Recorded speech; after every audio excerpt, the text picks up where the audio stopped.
আজকে রাস্তায় এই অদ্ভুত গাড়িটাকে দেখলাম। গাড়িটাকে একবার লক্ষ্য করুন, কত ছোট একটা গাড়ি, 2 সিটারের গাড়ি।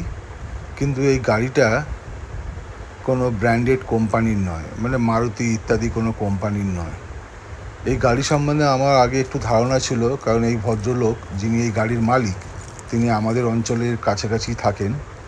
তো শুনেছি তিনি নাকি নিজের উদ্ভাবনী শক্তি দিয়ে এই গাড়িটাকে বানিয়েছেন এবং এই গাড়িটা বানাতে প্রায় 3 বছর সময় লেগেছে। যাই হোক, গাড়িটাকে দেখতে খুব সুন্দর।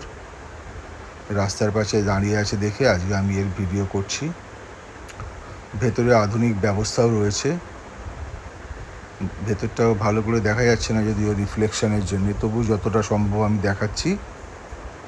স্টিয়ারিং আছে, ডিসপ্লে আছে। গাড়িটা বড় অদ্ভুত, বড়ই ছোট্ট। দেখার জন্যে ধন্যবাদ।